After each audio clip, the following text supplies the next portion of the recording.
My name is my name is MQ. I'm a physiotherapist. I'm really excited and honored to be invited to talk about this topic of vision and vestibular therapy. So I noticed most of you guys have your cameras off, which I completely understand. I usually like to ask questions, not hard questions, and you feel free to answer them, or you can turn on your camera, just raise your hand. Um, if not, I usually throw out questions to test my audience because I ask questions not to get your answer, but get you to think about things. Um, I'm I'm honored that a lot of people are interested in this topic. Do you think I can ask you guys to maybe just throw an emoji in a chat box? How many of you have had vestibular and vision therapy? Very quiet group. That's okay. All right. I So, I can tell you I had just a couple of treatments of vestibular therapy. hmm okay. Has anyone had any vision therapy? Hi, MQ. It's Pat Harper. How are you doing? I'm good. How Um, are you guys? good. Yeah, I had it very early on. I did 10-week session Mm-hmm. and I had to stop. My migraines were just so bad and I didn't get back to it, but I did some initially. Okay, thank you so much for sharing that.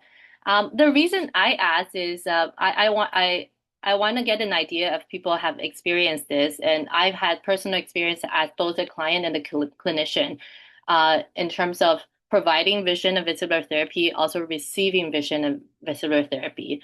Um, there is a huge topic, and I obviously won't go through everything, but really what I want to get through today is I want you guys to understand your symptoms better and understand how some of your symptoms that you've been dealing with could be a result of your vestibular or vision dysfunction. And I've this is something that just I've heard a lot. A lot of my clients said, I've had vision therapy, it didn't work, or I've had vestibular therapy, it kind of gave me a migraine, so it didn't work.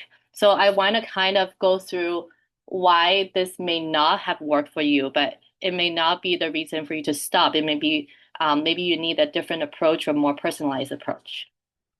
So for today, I want to really help you guys understand what are the most primitive functions of your brain. So you understand why vision and vestibular play such an important role in your therapy. We'll go through the fundamental roles of vision and vestibular system and why does it give us these symptoms after you have a traumatic injury and how therapy can help you. Okay, and personally, I really like if people ask me questions and stop me. So feel free to either say in the chat box and you can turn on your mic. Okay, thank you guys for sharing that information. I'm reading the chat. So, our brain has many, many functions, but the most primitive and main objective of our brain is actually to keep us safe. Okay, we know that our brain can make decisions for us. Our brain can shape control our emotions, shape our characters. It can do a lot of wonderful things. But the most primitive, that means that's the first thing that developed during the evolution is that it wants to keep us safe. Okay, so that is that is a top in the hierarchy of brain function. In order for brain to keep us safe, it needs to know what's around us, right? So if we use the example of really primitive ages, hunter-gatherer era, we need to know if there are predators around us, right? So we need to be able to sense that there's movement. We need to know, we need to hear, like we need to gather a lot of information from our environment so that we actually don't die. But in the modern era, the threats um, that triggers the brain to be anxious, they don't really kill it, but they can still make us feel really stressed, right? So our eyes and our inner ear, which I'll go into a little bit more detail of, they give us a lot of information on the world surrounding us. So if we're getting an accurate information, and our brain would feel safe, right? Usually after a traumatic injury, we're not getting the right information from multiple systems. Then it's caused a very stressed out brain. And a stressed out brain can make us feel the following symptoms like muscle tension, pain, dizziness, feeling fatigued, feeling really off. These are very common symptoms that most people with traumatic brain injury have, right? So, as a physiotherapist, a lot of times when people come to see me, they're complaining of headaches, right? They're complaining of pain, neck pain, back pain. And I can use physiotherapy measures to address your tension, to address your pain, right? I can use stretches, we can use exercises, we can use manual techniques to release all that tension. But what if these tension are a result of your brain feeling really stressed out, like your brain feeling threatened, right? Then I'm not really helping you with the root of your problem. I'm only helping you with the most surface. Maybe you feel better after you see me, right? But after it can be a small trigger, your symptoms are all back again. And this cycle can actually goes on for years if you don't address what the actual fundamental cause of your symptom is. Does anyone want to share like some of their symptoms from brain injury that they think might be relating to their vision? No? Okay, fine. That's fine. Um, Well, so I can share one thing. When sorry? when I went for do you know what neurofeedback is? Yeah, yeah. Okay. I went to I was actually there for my son more, but I went because he has autism and there was an autism program in Denver, Colorado, but I went for like neurofeedback, I guess, treatment. And that's when he said that the doctor there said my some of my processing issues are related to what my eyes see to my brain. Mm-hmm, And then I got like a couple exercises mm-hmm. to do, and I was doing them when I got back, but I confess I haven't continued. Thank you for being so honest. And I'm really glad you're sharing this because this is what I hear all the time too. They will identify the issue, but for some reason, this is something that I noticed. I can give a patient like really hard exercises, like doing squats and lunges and planks, and they will follow up. But when I give them some exercise related to vision and vestibular therapy, for some reason, um, they'll get so busy that they don't do it. And that's why I want to have this talk because I want you guys to understand that that may be more important than the other things that that can help you with your brain injury. So to start, we'll talk about what the vision system does, right? Our vision system, they help us see clearly. Okay, that's what we like, that's the most fundamental part. But in order to help us see clearly, your eyes actually need to be able to move, right? Your eyes need to be able to sense that there's a movement, like you need to have this sensing there's something happening, and your eyes need to move to see where that to identify what that object is, right? Your eyes needs to be able to track, follow something, or jump from one place to the other. Um, and also, you have two eyes, right? Our two eyes need to work as a team, and that actually takes a lot of processing, right? And when we need to read a word, two eyes need to come together. That's called convergence, to focus on one word, and then need to jump from one word to the next in order for us to understand what the word is saying, right? We also, our eye also help us find focus in things. So like when you go into a room, you kind of know what you're looking for, right? It's not like everything jumps at you at the same time. Um, so our eyes will really help us understand where we are, where the objects are, where the threats are, and how to navigate through the world. I want to use an example of like our eyes being the security camera.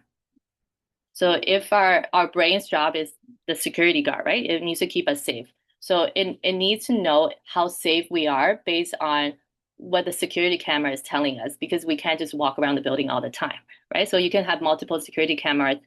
And let's say after the brain injury or after, an earthquake, one of the security camera is not working, right? Maybe it's not completely gone. It's just not sending a very good signal, right? So now you're looking at the screen and then you're getting kind of an incoming message. You're saying, okay, there's something moving. So you're looking at it and you don't know what it is. right? It could just be someone walking the dog passing by, but it could also be a burglar coming in. Because you don't know that, then your like your brain, the security guard, becomes more alert and more stressed out, right? So you could choose to do something. Either your brain could be like, okay, I feel more stressed, but I do nothing, right? Or your brain would be like, oh, I feel really stressed. I need to go and check on that, right? That's what anxiety is, right? We need to find out where things like what the source is, but you don't really know. So you're wasting a lot of energy now. Every time there's a signal, instead of just being able to look at the screen and say, oh, this is what it is, we don't need to worry about it. I have to go out of the building and check to make sure nothing is happening, right? So this is why it's so important our brain gets clear signals from our vision system to feel safe. Um, why is this so important? Actually, so our brain, we know it has so many functions, but 70% of those the sensory receptors, so the 70% of the information for a person who's not blind actually comes from your eyes. And 40% of your energy that's being spent are associated with vision processing. That's why after a brain injury, a lot of people complain that they have trouble reading, they have trouble focusing, they just feel like light, they get so sensitive to light, right? Because even just with your eyes open, you're spending that 40% of energy. And a lot of people, what do?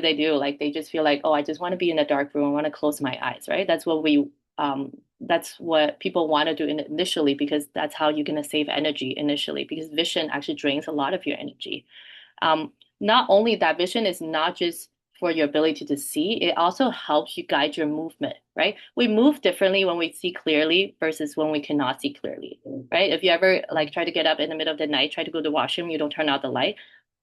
If you pay attention, you're not walking the same way you do. You usually have a wider base of support. You're a little bit more guarded. Your steps are shorter. So our vision actually tells us how safe we're able to move our limbs around us. And it's very deeply connected to our balance system, which I'll talk about. Um, it's connect like daily things like reading, walking, eye-hand coordination, like catching a ball. And it's really important for our learning, right? A lot of us, we say we're visual learners. When we see something, it makes sense, it helps us remember it and help us learn. So it's a huge part of um, giving us information on what we need to do to navigate through the world.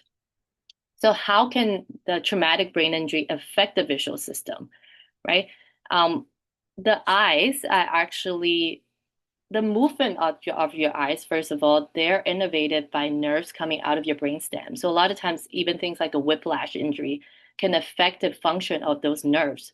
So just because of that, your eye may be slower on moving, right? It may be hard for you to look left because the nerve that's controlling your eye moving left is being whiplashed, right? It might be hard for your two eyes to converge together because that those two nerves are those two muscles are not functioning well. Sometimes it's not because of movement, it's just because your brain after a traumatic injury, it's so inflamed, it's draining so much energy that you cannot process information that you're seeing, right? So the almost always there is an impact of your vision system after a traumatic injury. So when people have so I just want to show you this picture. You don't have to know the anatomy, but there are actually 6 different muscles that pull the eye into different directions. And the 6 muscles are innervated by 3 to 4 different nerves based on where they're originated from. So there's many places where things can wrong after a traumatic injury, even if people have an impact on the eye, it can affect how people's eye move. For our brain to process the information from both eyes, so the light signal goes to our eyes. It actually crosses through the middle to go to the opposite side of your brain. And it's not just, okay, I see this. It's actually, there's multiple processing happening. I see this is this shape, so it must be this object. So you identify a lot of things. And all of that takes a lot of energy. So a brain injury that's either mild or severe could impact a different part of that track, the pathway, and that can affect how you analyze that information. So these are a lot of symptoms that's very commonly complained by people after a traumatic injury. Blurred vision, right? If your eyes cannot actually focus clearly. Double vision, the two eyes are seeing two different things. Headaches, eye strain, like you just get tired reading, trouble driving. Um, People would say that I have difficulty walking in a busy environment. It just throws me off. Feeling really off and unsteady, or you feel really overwhelmed in busy environments. So our brain has this ability to distinguish between near and far. That's also a vision function. If you guys ever done finding Wordle, yeah, like it just everything is in one plane, and you have to find this one person, right? That's what a lot of times what people with traumatic injury they feel like in a busy environment. They don't know what they're looking for because everything appeared to them at the same time because their brain cannot filter what is important and what is less important.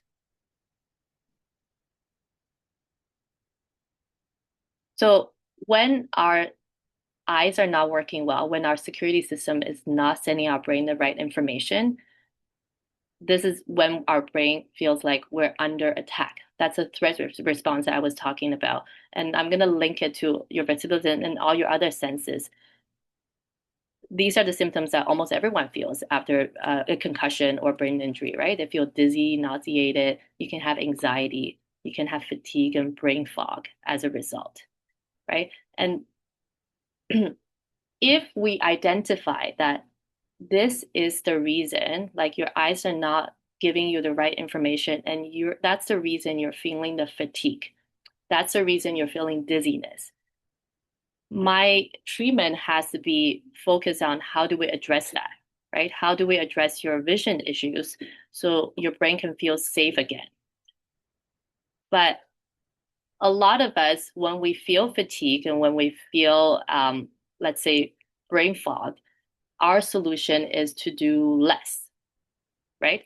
Our solution may be when we have headache, our solution may be let's have massage, let's have stretches so that we can feel less of the symptoms when the trigger of the symptom is really your eyes are not working well. Does that make sense so far? Do I have everybody? Any questions? Hey, MQ, just a question. So it's Pat. Oh, hi, Pat. One thing that I have Mhm, related to my eyes, which I haven't heard a lot of people have, so mhm, is, and I'm 7 years plus. So, and it has gotten better, but not totally gone. So I get this pressure behind my eyes, mhm, and it feels like they're going to bulge out of my head. And I mean, I've seen everybody, lots mhm, of this, eye guys, let my eyes are fine, you know what I mean? Like technical mhm, and all this stuff. But no one's really been able to address the issue, which is what I've been trying to get to, is what causes this pressure to mhm, build behind my eyes. mhm. And I've done some acupuncture, and it so far has been the best thing so far to help reduce it because I used to have it every day, all the time. But it's just, I don't know why it's there and how it gets created, you know? So thank you for sharing that. And I cannot tell you what is causing the pressure behind your eyes. There are many different causes, right? Like it could be an impact on the eye that causes swelling in the tissue. It can be a lymphatic drainage issue from your brain. Um, if there's imaging showing that there's no physical things, it could be a nerve issue where your nerve feels like it's being impinged, right? So I can't give you an answer of why you might have the pressure, but I want to let you know. So if you're feeling that pressure behind your eyes, it's going to make it really hard for your eyes to move, right? So a lot of people feel that, and so it might be hard for your eyes to move in together to try to read. It might be hard for your eyes to skip really quickly. It might be hard for you to track things well, right? So that could give you visual symptoms. And I'm going to talk about how vision therapy could help you, even if we don't know what might be causing the pressure, because I honestly don't know. Is that okay? Yeah, no, that's perfect. Thank you very much. No problem.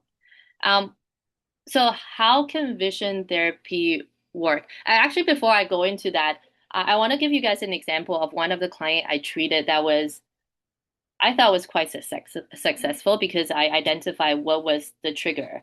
So she had a concussion and it was a whiplash injury, and she said afterwards her neck hurt, she had a headache, she had trouble with reading, light sensitivity, and she did go through physio. She even saw a vision therapist very briefly, and she was given some exercises to improve her ability to read. And she said everything was fine except that whenever she started to drive, she will feel a lot of tension around her neck. And so I started assessing her eyes. And so when we assess the eyes, I assess different skills. Are you able to converge? Can your eyes come in together, right?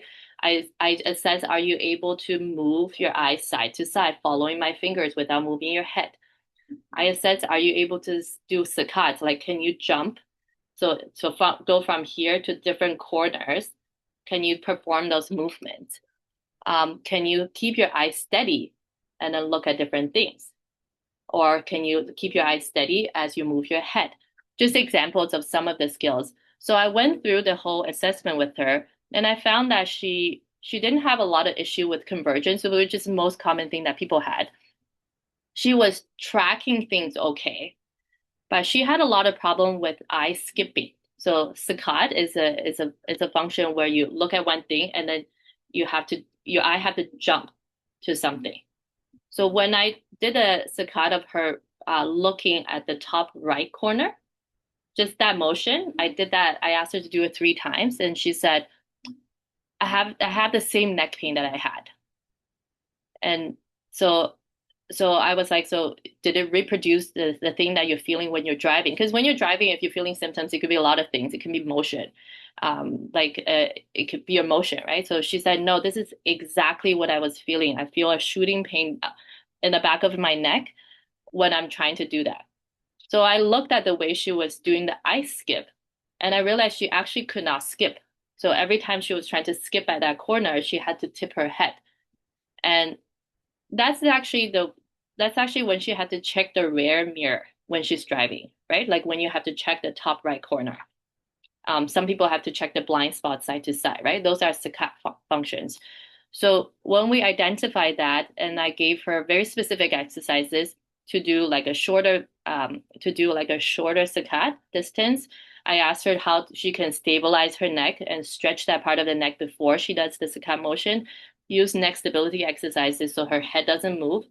And then we just did very specific exercise, maybe for about 10 minutes. And I gave her an exercise going home. And she actually told me that just that one thing got rid of her neck pain when she was driving, right? So she had other things going on, but just that one function gave her the symptom that she was dealing with for months, right? So I want you guys to think about I've had a concussion before, and I've lived with vision dysfunction where my eyes. So one of my symptoms that my eyes can't move together very well. So I decided to my strategy was just I always have a head tilt when I was reading. This is the way my eyes will work together. So I ended up having a lot of neck pain. And that didn't get resolved also when I started learning a lot about these stuff, and I went through each skill and I had tried to understand what was the trigger, like what are things I can do and what I cannot do, right? So a lot of times I find that when clients said vision therapy gave them symptoms and vision therapy didn't work, it may not be that it didn't work. Sometimes it might be too much for you or not the right thing for you, right? So you have to explore what you need. Because if you don't have the basic skills, like if your eyes actually cannot do a saccade motion or a smooth pursuit, it's very hard for you to integrate that into daily activities, right? Like things like reading, right? Reading requires your eyes to work together, first of all, which most people struggle with, right? And then you had to jump from word to word, from left to right, and then right to bottom left. and then you have to keep on tracking, like to know where you are. You need a vision memory. It requires a lot of skills, right? So a lot of times people have issues with reading, and then they go through vision therapy where people just ask them to read, but they were just like, I struggle. I get a headache every time I start reading for 5 minutes. Maybe their eye is missing a very specific function, and you have to just target that very specific function when you find it. So there's another example that one of the he's a high school student. He had a concussion from soccer, and he said everything is fine. He can function, but he cannot read.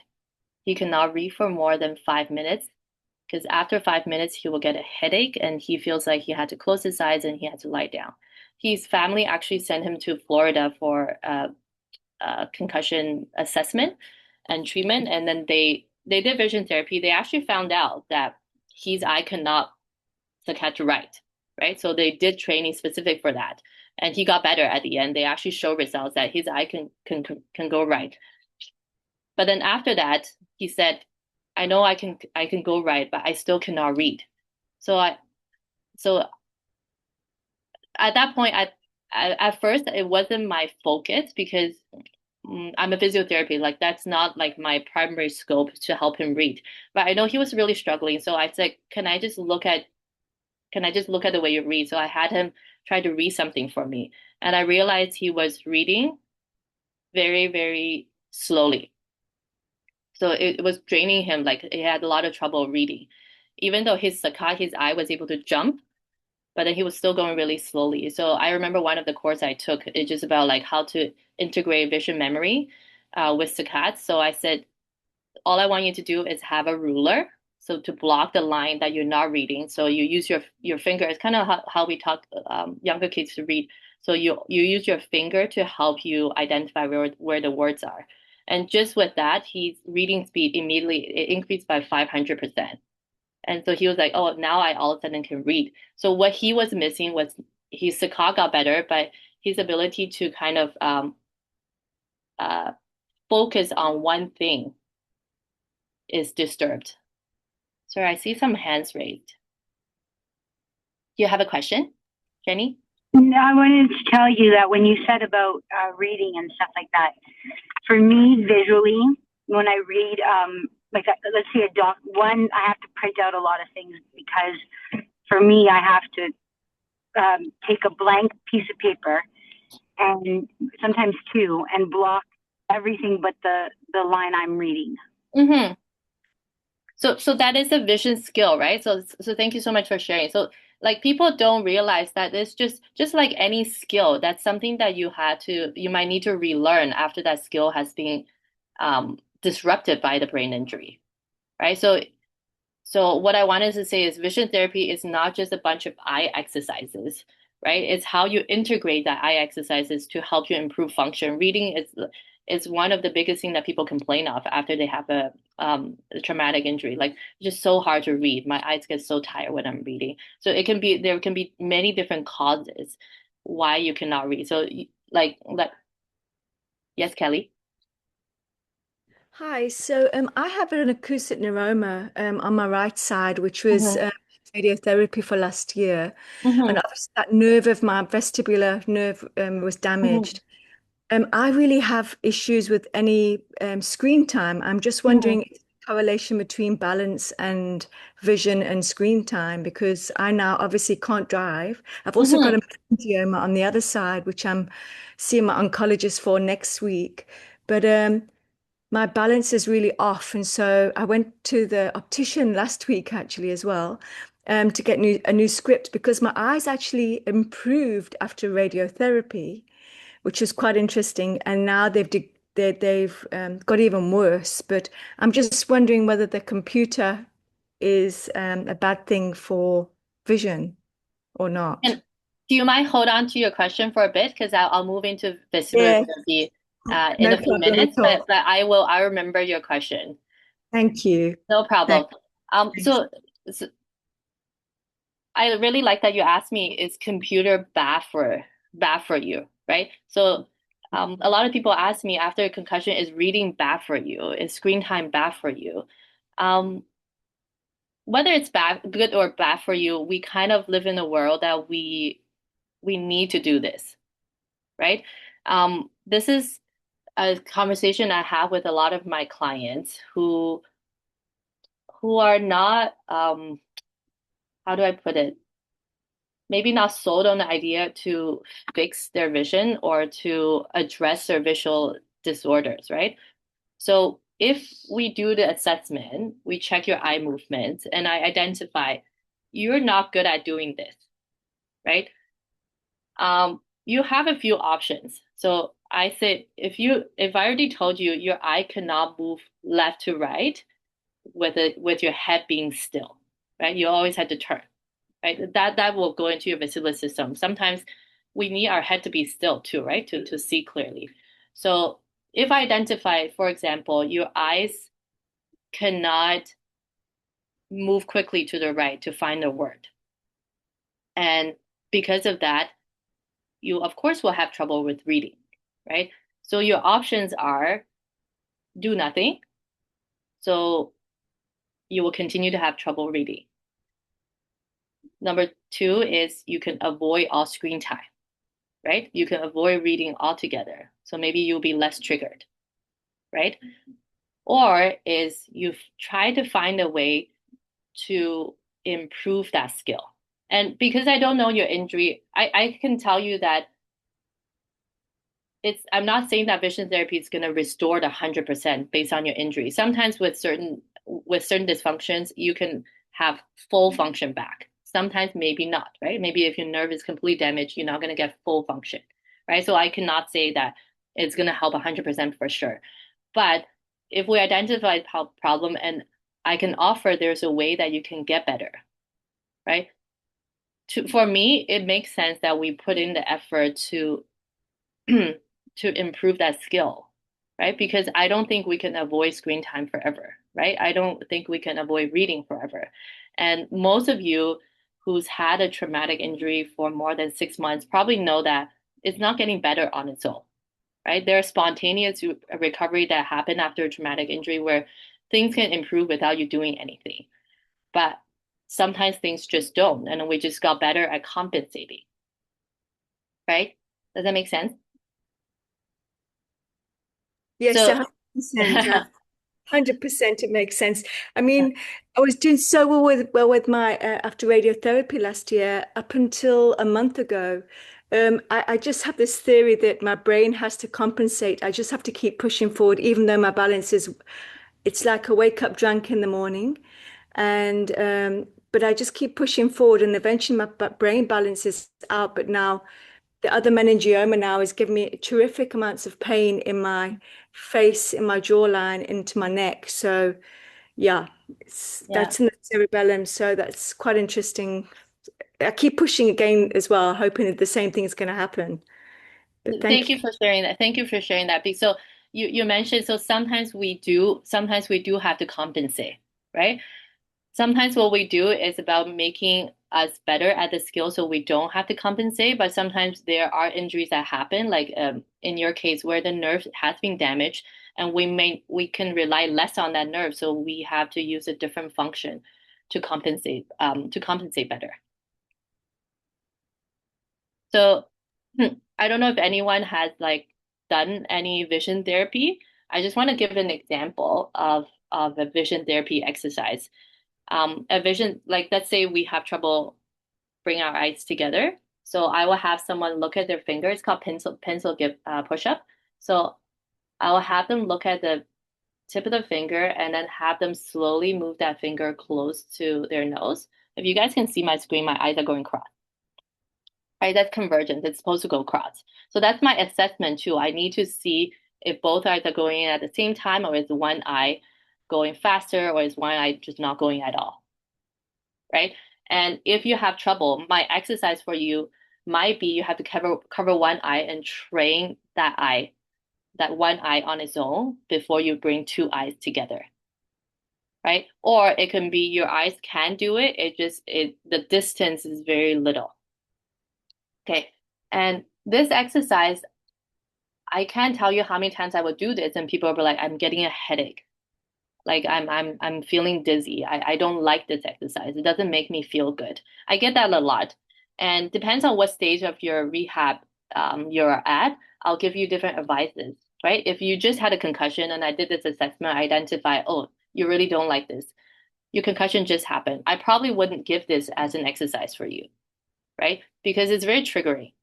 So it's just like if you just sprain your ankle is really like swollen. I'm not gonna say let's go jump and make you better at jumping. I'm gonna say let it rest, and once it's better, we can start doing range of motion and gradually get better to it. Right? If you're doing this and this is 3 years after your concussion, you're still getting that symptom, then I think we need to find a threshold that you can tolerate this. Right? So people ask me, are you supposed to feel bad when you do vision therapy? You're probably not going to feel great when you do vision therapy. So if I find that you can tolerate not all the way to like not really close to you, maybe halfway, I may get you start there. I may say just go to the point where you start to feel that you don't like it. Okay. And then we're gonna just make your brain do that 3 times. And you can rest afterwards, and then you can do that 3 times a day. Okay, that can be your starting prescription of vision exercises. When people say, I feel so much worse after we did this, I usually try to assure them that, all I did was make you move your eyes, right? I didn't touch your brain, right? We didn't shake your brain. There's nothing that is actually harming you. So a lot of your symptoms that you're feeling isn't from an actual threat. It's from your brain feeling threatened. So in order for us to make our brain feel safe again, we need to train it, right? We need to train it to feel safe, right? Like if the security, like our eyes is blurry now. Like every time someone walking the dog in front of your house is sending you a signal, and you always become really threatened by it, then your whole day would be really stressful, right? But if you're trying to train, you're like, okay, like this shape that feels like this is some person walking their dog. It's nothing. Then your brain starts to feel safe again, right? So we can retrain all these response as well. Like sometimes I tell people, let's see, like we set a goal, right? Let's see if in a week you could tolerate doing 5 in a row without feeling that same symptom again. That's progress, right? So progress is not just I'm 100%. Like let's identify what's progress for you. If you want to be able to read longer, then you need to tolerate this convergence for a longer period of time, right? So just based on the person, we can design a program for them. So Mary asked, if you wear prescription glasses, do you do exercise with them on or off? So it depends on the exercise we're doing. If it's just mobility exercises like eye movements, I a lot of times tell them to take their glasses off. But if their prescription is really high, they cannot see, then I'll have them hold the object close to them so their eyes can still move. Right? Usually, if you wear glasses, like once the object goes out of the visual field of your glasses, then you don't move your eyes anymore. Does that make sense? Okay. I'm going to switch to the vestibular systems. Is there any other questions about vision therapy or vision disturbances you guys have?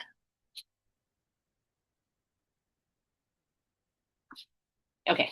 So vestibular system, I want to do like a very, very quick demo of what the vestibular system does. It's our inner ears stabilizing, like it's inside the inner ear, so it stabilizes our head, right? It's like, when you have a really good camera, it has a good internal stabilizing system. That's what our vestibular system does. So it will make sure, so its main job is to make sure our vision is stable.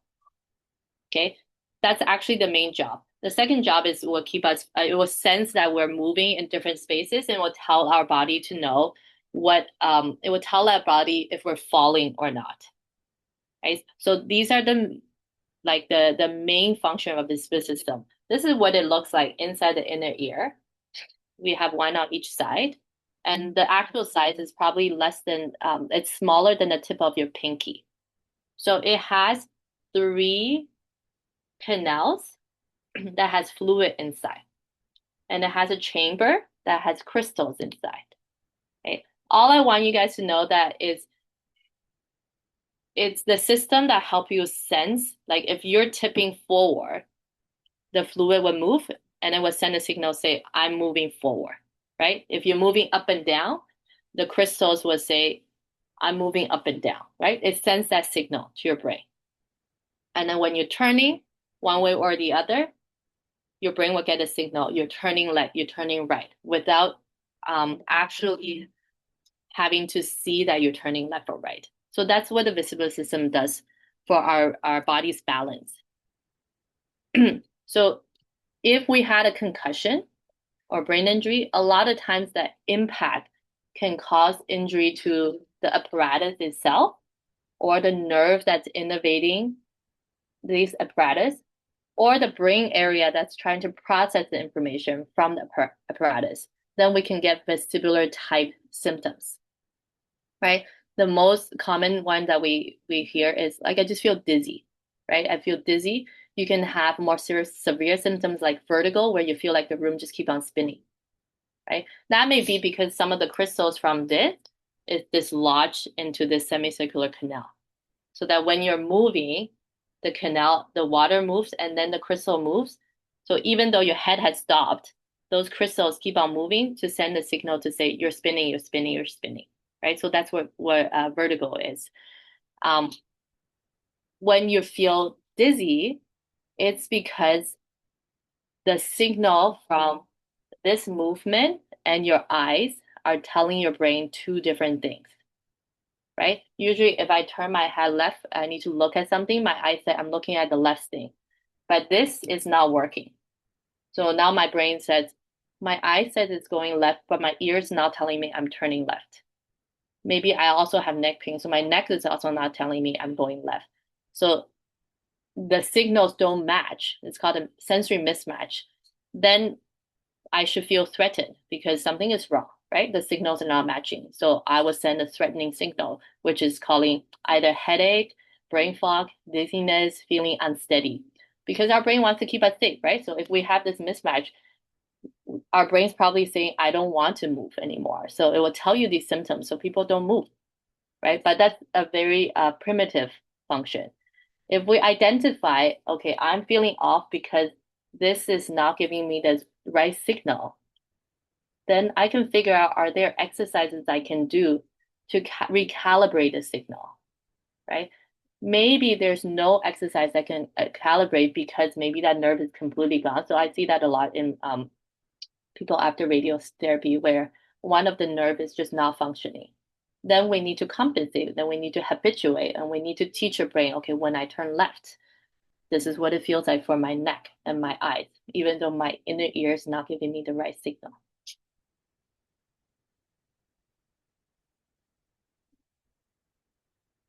Yes, Kelly. So that's what I'm trying to explain, right? So because you don't have the signal from your vestibular system, now you have to really train how your eyes and your neck, what they're telling your brain, for your brain to know, okay, this is what it feels like when I'm turning left.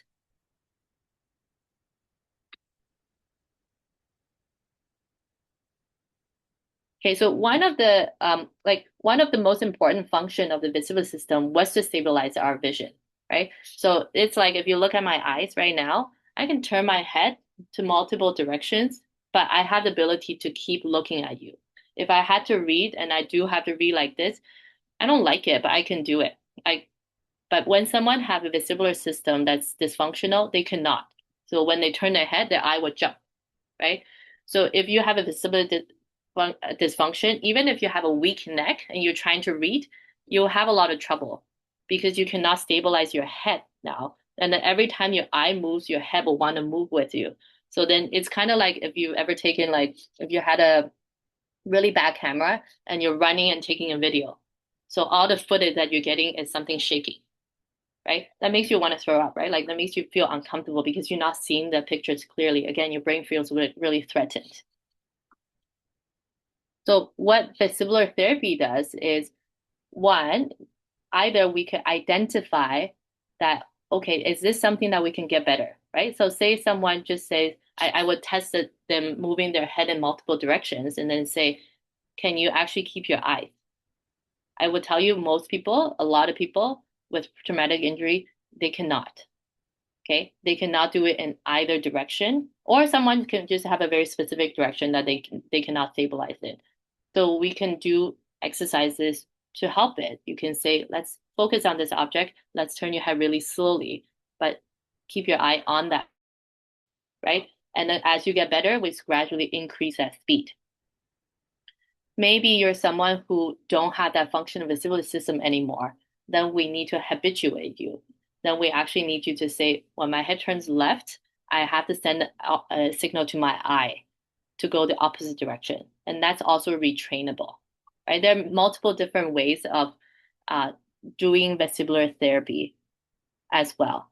And I give you the same speech. If I identify that you have an issue with your vestibular system and that's why you're feeling unsteady, and we don't address that function, your option is most people they just stop moving their head because they want to avoid feeling dizzy, right?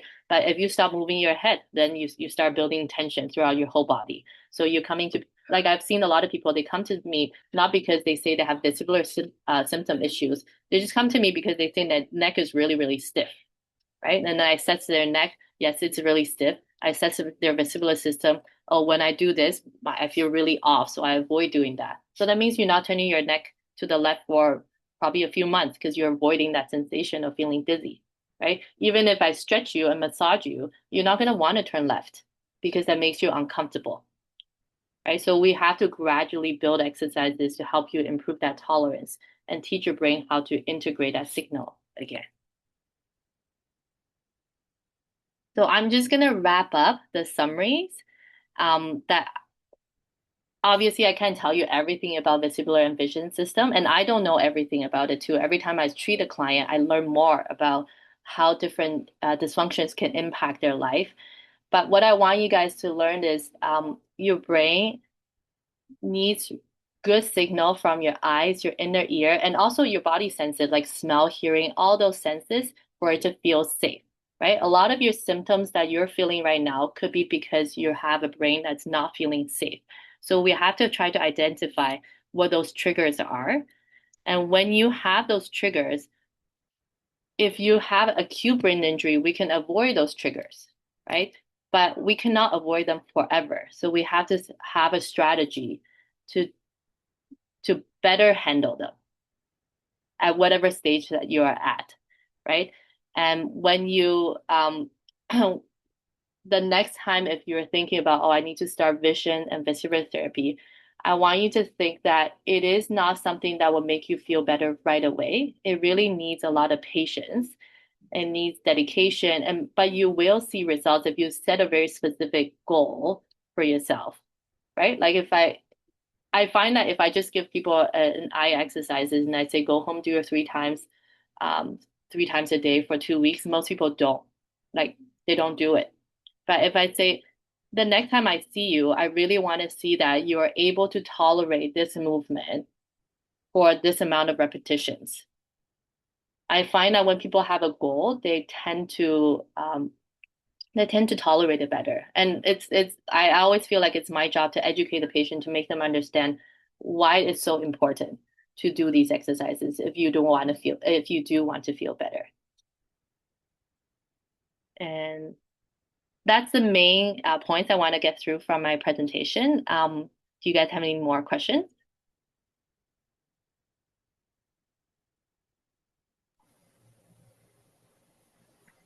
I have a question for you. So I know that it's the like what's it called?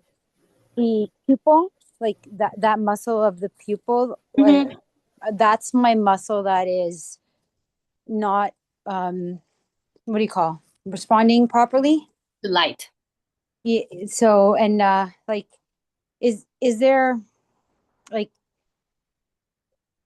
because of that Mhm. is it vision therapy beneficial for that? So for that case specifically, that muscle is the muscle that contracts when it senses light, right? So when it senses light, that muscle will contract to make your pupils smaller so you don't get too much light going into your eyes. I don't know what's the cause of the dysfunction. That muscle is innervated by the third cranial nerve. If it's because the cranial nerve is just not working very well, or it's because the muscle is completely paralyzed for whatever reason. But that's actually a very common symptom of post-concussion or traumatic brain injuries. People have light sensitivity, right? Because their pupils cannot constrict accordingly based on the light. Like if you shine different level of light, your pupil will be different size so that you have just the right amount of light going to your brain so it can accommodate. So we find that a lot of times when people after brain injury, they need to wear sunglasses, right? Because they cannot modulate that. And there is actually a vision therapy protocol just for that. It's about like a different exposure to light intensity, right? They can actually like, so I'm not a vision therapist. I do vision therapy as part of my rehab. But if you go to a trained physiotherapist, vision therapist, they may actually use different modulations of light, different intensity, just see what your tolerance is, and then gradually increase your tolerance for that. But I don't know your specific injury, so I cannot speak to whether something will work for your case or not. Any other questions? I'm just going to take the webinar off the recording, and I'm going to invite people to, if they would like to ask any more questions for MQ or mention any comments, please feel free.